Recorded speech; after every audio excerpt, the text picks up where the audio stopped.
최근에 실감하는 느낌이 하나 있는데, 인생이 변한다는 사실이에요. 근데 이걸 내가 철학할 때 철학 선생들한테 많이 들었는데, 그때 인생이 변하는가 보다. 근데 사람은 그 깨달음이라는 게 자기한테 삶 속에서 뼈저리게 느껴질 때 깨달음이 오는 거거든. 이제는 내 정신의 응집 능력이 자신하기 간단치 않아졌어. 기억력도 많이 감퇴하고, 야, 이거 내가 언제까지 이거를 누군가한테 자신있게 전할 수 있는가? 이게 간단치 않겠다라고 하는 위기감도 막 오는 거야. 2019년도 새로 시작하는 이제 봄 학기에 한 학기 동안 이렇게 만나는 분들. 내가 만날 수 있는 최대의 귀한 분들이야. 내가 어떤 삶의 목표를 갖고 살아갈까 하는 데 있어서 현재로는 제 1순위 목표가 내가 가지고 있는 거 이 세 세대의 귀한 분들한테 다 전하고 떠나자. 이게 내 목표야. 근데 내가 정신분석을 받을 때 그때가 아주 진짜 클라이맥스였지. 그리고 정신분석을 배울 때 그때는 정말 너무 내가 감사하고 미안할 정도로 특별하게 받았어요. 시카고 대학 가가지고 15과목의 수업을 들었는데 그 중에 어떤 분, 존 게더라고 하는 원로 정신분석가가 정말 너무너무 친절하게 외국에 그냥 우리나라 따지면 무슨 방글라데시에서 온 이런 사람한테 자기 에너지를 다 준 거야. 무상으로. 조건 없이. 그 고마움을 늘 간직해갖고 나도 좀 될 수 있으면 그 에너지로 막 사람들한테 좀 이렇게 나눠줬었는데 정신분석이 줄 수 있는 조건은 딱 하나예요. 정말 원하는 분한테, 정말 필요로 하는 분한테. 그때 정신분석의 지혜는 쓱 정신으로 이렇게 쓱 들어가는 거예요. 이렇게 쓱 들어가. 왜 내가 그 정신분석 연구소에 존 게도라고 하는 분한테 외국에 낯선 사람이 와가지고 쓱 흡수한 거야, 그 에너지를. 근데 나는 여러분한테 이걸 뭔가 이렇게 전하면 내가 자유로워질 수 있거든? 정말 원하는 만큼 전해지는 게 이거예요. 내가 학자로서 좀 오만했던 시절이 좀 있었는데 그 정신분석 받을 때 그 오만함을 여지없이 깨트려준 사람이 있어. 정말 간절히 바라면서 내 안에 뭐가 나를 이렇게 평화롭지 못하게 만들고 내 안에 뭐가 이렇게 나를 답답하게 만들고 제발 좀 명료하게 얘기 좀 해달라고 카우치에 누워서 막 얘기를 해주는데 한마디도 답변을 안 해. 그 비싼 분석료를 지불하고 가는데 그래서 한 2달 동안 침묵을 해가지고 혹시 저 사람이 가짜 아닌가? 저 사람이 그 그룹의 최고 유명하다는 그분 맞아? 그분이 누구한테 잡아먹혔는데 껍데기만 있는 사람 아닌가? 나 이렇게 생각을 했어. 근데 2달쯤 지난 다음에 한마디 딱 하는데 그 한마디가 쓱 들어오는 거야. 사소한 한마디인데 2달 만에 들으니까 너무 반가우니까 들어오는 거 있잖아. 간절히 바라다가.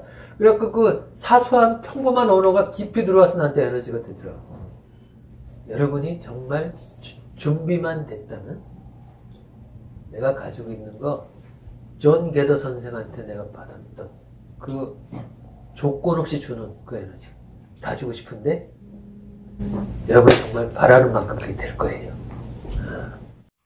그 과학기술이 발달해서 동영상의 보관이 영원하게 보관할 수 있는 기술이 축적이 됐다는 거예요. 옛날에 20년, 10년 이게 맥시멈이었는데 내가 영원한 가치를 추구해왔거든. 그래서 내 영원한 책을 남기려고 했는데 갑자기 동영상이 영원하다 그러니까 책 쓰는 에너지를 한번 여기다 한번 또 옮겨볼까? 해서 내가 이걸 하게 됐어요. 이 동영상 중에 대중한테 공개를 할 수 없는 2과목이 있어. 그 한 과목은 꿈이야. 또 하나는 프로이트야. 왜냐면 우리나라에서 프로이트를 전공해서 소개하는 유일한 내 브랜드거든. 근데 이거를 공개를 하면 나를 찾아올 사람이 없어 이제 더 이상. 내가 이것 때문에 지난 몇십 년 동안 사람을 만날 수 있었거든. 그리고 꿈도 맞아. 2개. 다른 것들은 다른 사람들도 전공을 하기 때문에 내가 좀 편안하게 줄 수 있는데. 그래서 여러분과 함께 과연 이 시대에 이 프로이드가 얼마나 여러분한테 도움이 될 수 있는가? 여러분하고 같이 확인하는 작업이에요. 이번 학기 동안. 자, 하여튼 여러분들 잘 오셨어요. 편안한 마음으로 여러분 자신을 위해서 이 시간을 잘 활용하시기 바래요.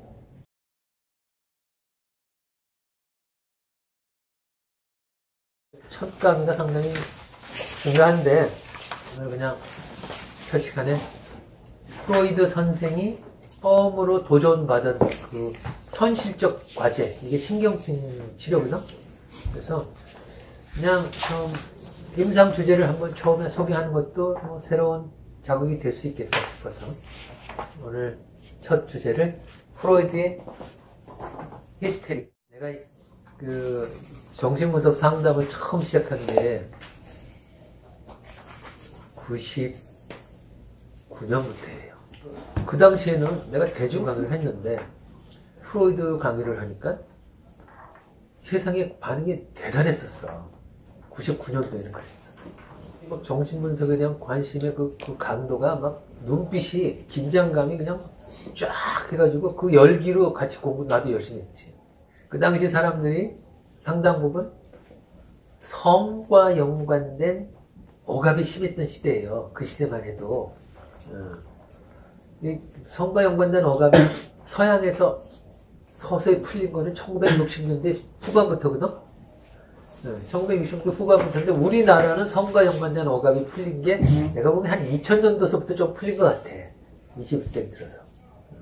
99년 초에 강의를 하고 그럴 때는 한 10년, 20년 동안 성과 연관된 억압된 이 심리적인 압박감과 증상을 가진 분들이 수업 시간에 많이 왔었어. 예전 그랬어요. 프로이드 선생은 1960년대 후반부터 풀렸던 그 서양의 성과 관련된 주제, 우리나라는 2000년도부터 풀린 그 주제를 이 양반은 1890년대부터 사람들한테 공개를 한 거야. 그러면 상당히 빠른 거잖아요. 사람들의 그 대중적 감당 능력보다. 그러니까 이거 어떻겠어요. 그 당시 95% 이상의 종교에 적을 두고 있었거든. 개신교 아니면 캐톨릭 쪽에, 기독교 쪽에.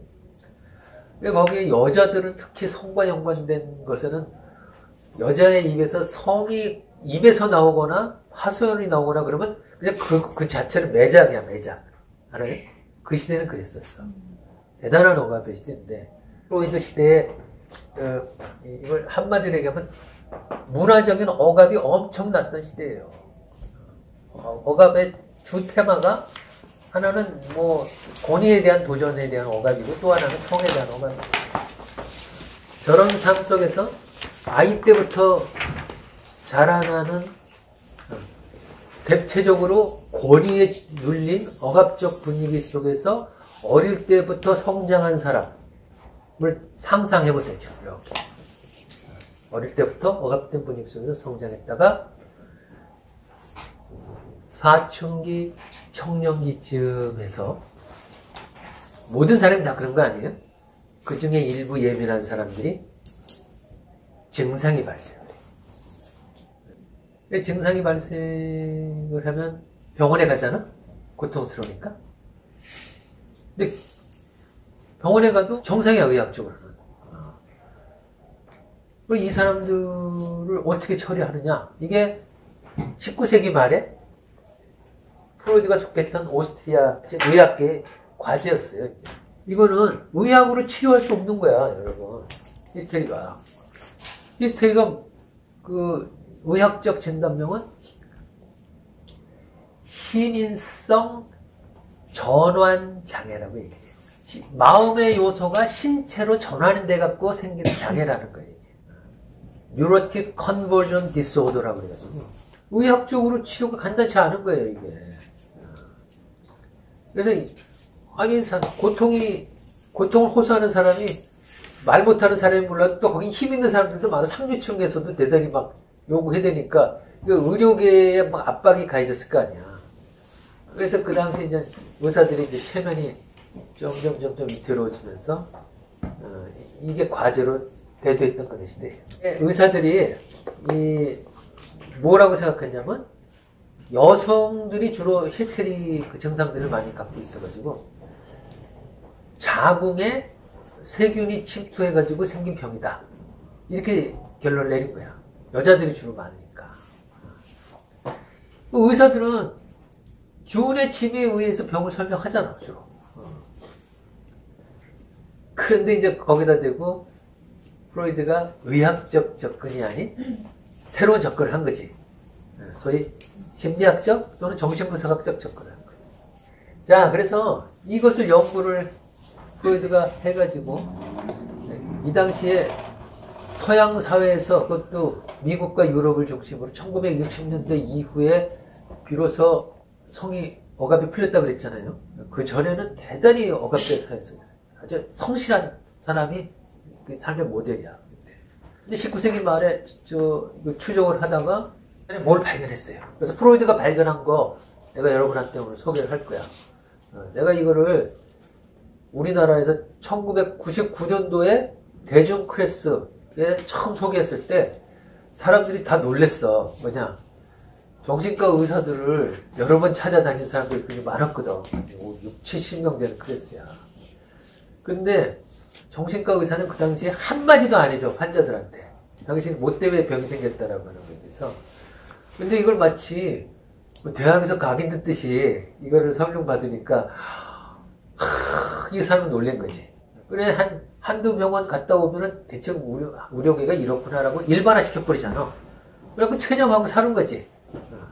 또 뭐 상담가라고 유명하다라고 하고 수소문해갖고 찾아갔는데 뭐 별 반응이 없으면 전부 다 이런 거구나. 저 유명한 사람들 그러면. 그 시대가 그랬던 시대야.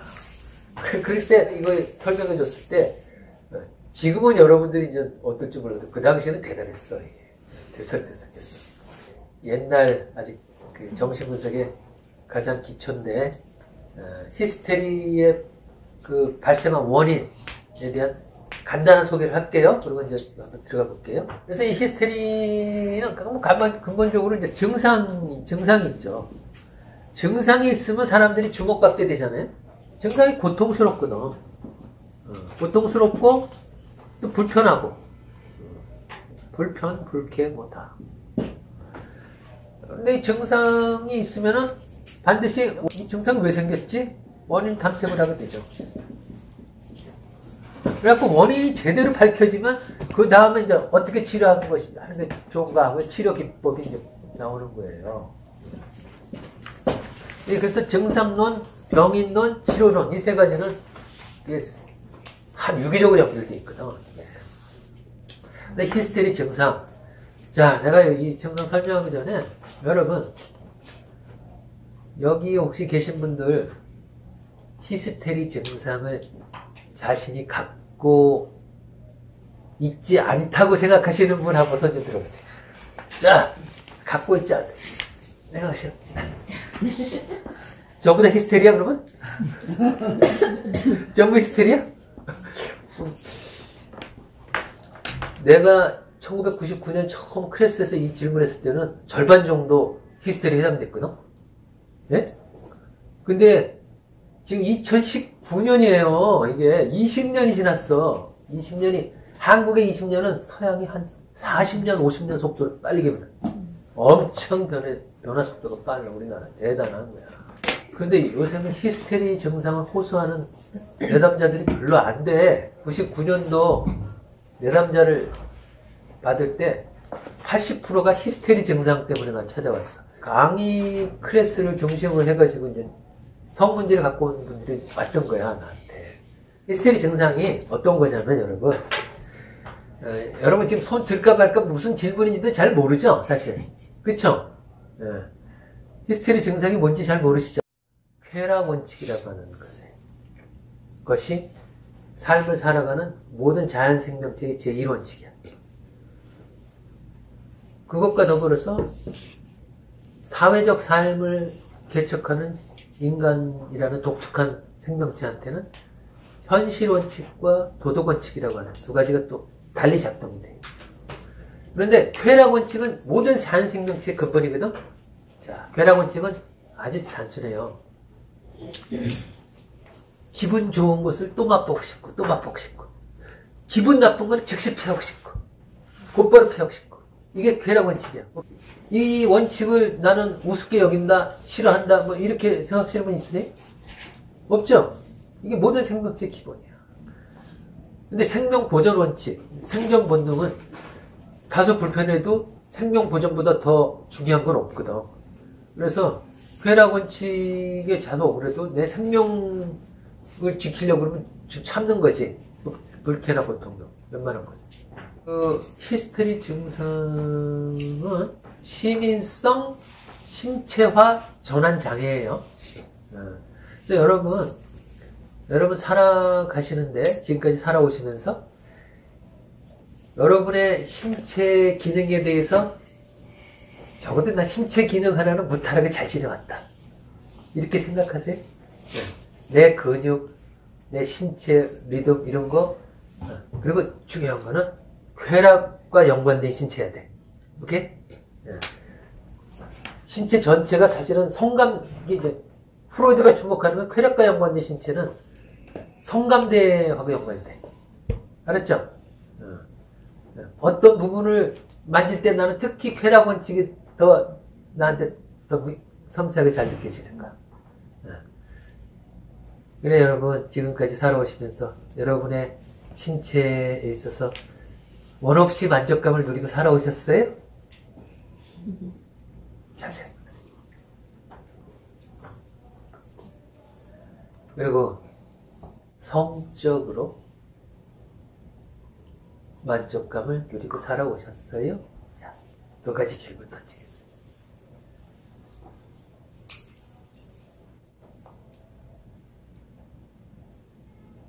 이 두 가지 질문에 대해서 아닌 것 같다 하면은, 아, 나한테도 히스테리 증상이 있을 수 있구나 라고 생각하시면 돼. 대표적으로 내가 공상하면서 또는 상상하면서, 아, 누구와 어떠한 관계를 맺으면 행복하겠다 상상을 하지. 씨 같은 경우는 공상을 좀 많이 했을 것 같아요. 아니, 상상 속에서 즐겁잖아. 어? 꿈에 나옵니다. 꿈까지 나오면 대단한 거야. 그런데 잘 보세요. 자, 그런데 현실에서 애를 만났어. 이게 참 인생이 나한테 이런 기회가 주어지는구나. 내 바람이 티켓 계속 사고 공연 계속 보다 보니까 어떻게 눈에 들어와가지고 만나게 됐어. 그랬더니 뭐 같이 좋은 곳에 가서 와인을 마시는 장면까지 도달했어. 그러더니 룰라 씨를 향해서, 사실은 내가 당신 같은 사람을 정말 원해왔다, 뭐 이런 말까지 뭐 고백을 들어. 자, 여기까지는 그럭저럭 오케이. 자, 여기까지는. 그런데 뭔가 열탄 기운이 감돌더니, 사람이 이거 연인 관계로 될 것 같은 순간에 어떤 긴밀한 느낌이 확 드는 순간이 딱 왔어. 자, 여기서 내가 선택해야 돼. 내가 평생에 이 기회는 한 번밖에 없을 것 같기도 하고, 아니면 내 선택에 의해서 이 기회가 지속될 수도 있겠다. 그 순간이야. 자, 그 순간에, 자, 상상이니까 자유로워야 돼요. 어니스트 스피킹 하세요. 자, 어떻게 반응할까? 상대방이 점점 가까워지면서 나한테 아주 사적인 뭔가에 진입할 수 있는 뭔가 암시를 줘. 프로이드 이 시대에 성적 소망과 연관된 게 현실화될 수 있겠다는 느낌이 확 드는 순간이야. 자, 이게 히스테리인지 아닌지 볼 수 있는 좋은 공부 대상이야. 자, 어떻게 반응하겠어요? 제가 만약에 5년 전에 이 수업을 들으러 오지 않았다면 선을 그었겠지만, 지금은 이제 공부를 많이 했으니까.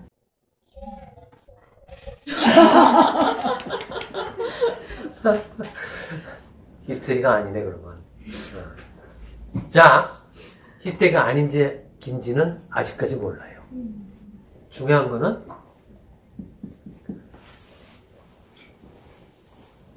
자, 이거 상상해요. 자, 성적 관계를 맺었어. 거기서 이제, 진짜 히스테리인지 아닌지가 증명이 돼. 느낌이 어땠을까? 상상해요? 기분이 어떨까요? 근데 그 팬사인회 가면 팬사인회 가기 위해서 많은 팬들이 많은 노력을 하거든요. 한번 팬사인회에서 이렇게 대화를 나누고 팬사인회 가면 손도 잡고 그래요. 근데 그렇게 한번 하고 나면 더 가고 싶다고 많이들 그런 경험도 하면 얘기해요. 적절한 자극과 적절한 결핍이 욕망을 계속 움직이게 만들거든. 손도 잡는 정도, 그 정도 공개적으로. 저는 실제로 좀 오래 좀 되긴 했는데 좋아하던 연예인이 있었어요. 근데 아무리 좋아한다고 해도 성적으로 상상해 본 적도 한 번도 없었고 조차 못했었고 실제로 만나서 또 이렇게 술 한잔 하고 얘기를 하는데도 차마 성적인 상상도 못하고 그냥 그런가 보다 하다가 얘가 너무 많이 취해갖고 이렇게 쓰러져서 자는데 매니저가 그때 안 따라갔었어요. 그래서 얘를 데려다 줘야 되는데 제가 얘 집은 알고 있었거든요. 그래서 잠시 확실히 너 자꾸 이러면 내가 확 덮친다라는 농담으로는 했는데 상상도 못했던 것 같아요. 그런 다음에 요새는 너무 아쉬워요. 한 번 사는 인생 그냥 덮치고 갈걸 막.